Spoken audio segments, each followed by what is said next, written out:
너는 현역 복무가 부적합해 라고 내리는 처분은요, 민간회사에서 해고 처분과 똑같습니다. 원사님을 이런 경우에 해당한다고 군은 판단한 것이죠. 이 원사님은 너무너무 억울했고 소송을 제기했습니다. 자, 1심에서는 이런 군의 전역 처분이 정당하다고 판단했는데 항소심 2심에서는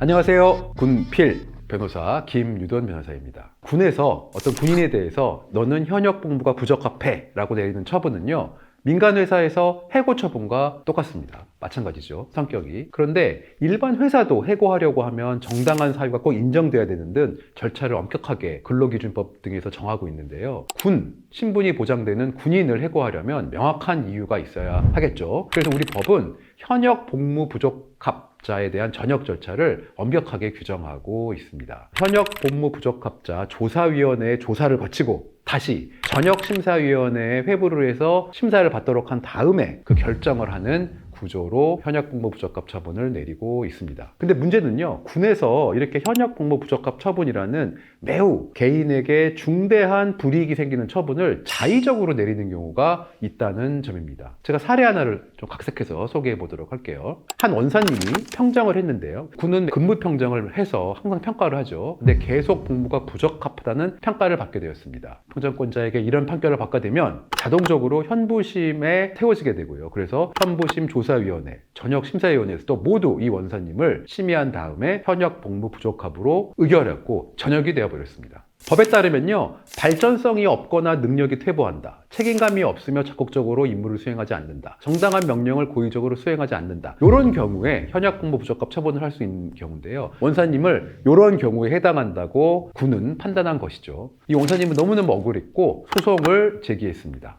이 원사님에 대한 판단 사유를 보면요, 동료들 간의 관계 유지가 서투르다, 부족하다, 부대 업무에 무관심하고 특정 종교 활동에만 집중한다 라고 되어 있습니다. 사례를 보면 특정 종교 활동을 함에 있어서 본인이 다니는 기독교에 부하들을 데리고 가고 좀 이런 일이 있었던 것 같아요. 보안 관리가 좀 부실했다, 그래서 사단 보안 점검에서 비밀 문서가 규정에 맞지 않게 발견되었다, 그리고 업무를 후배들에게 좀 전가했다, 이런 이유를 들어서 현역 복무 부적합 처분을 하였습니다. 자, 1심에서는 이런 군의 전역 처분이 정당하다고 판단했는데 항소심 2심에서는 이 정도로는 전역 처분하는 것이 맞지 않다라고 해서 원사님의 손을 들었습니다. 자, 2심에서 뭐라고 했냐면요, 우선 절차적인 하자가 인정됐거든요. 전역 처분 심사를 하는데 내가 왜 전역을 하는지를 그 사유를 충분하게 고려하지 않았다. 그래서 내가 전역 처분 심사를 받을 때 자기를 변론할 수 있는 권리가 침해되었다고 판단을 했습니다. 그리고 전역 심사 과정에서 잘못한 부분도 있겠지만 우수하게 평가받은 부분도 있을 텐데 이거를 전부 다 누락하고 제대로 평가하지 않았다라고 본 거죠. 그래서 이분이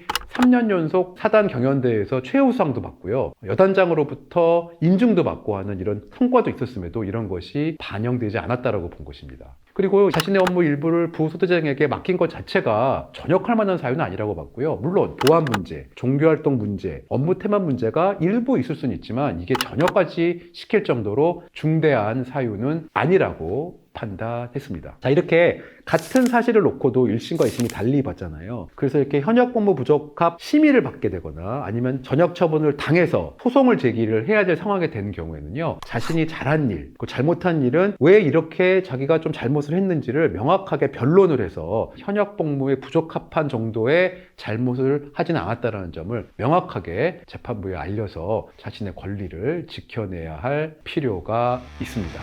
자, 지금까지 이렇게 현역 복무 부적합 심의 또는 현역 복무 부적합 처분을 받고 재판으로 다투어서 승소한 사례를 한번 알아봤는데요, 여러분도 혹시 관련된 일을 겪고 있다면 꼭 법률 전문가에게 상담하시기를 권해드리겠습니다. 자, 지금까지 군필 변호사 김유돈 변호사였습니다. 이 영상이 도움되신다면 구독과 좋아요를 눌러주시면 감사하겠습니다.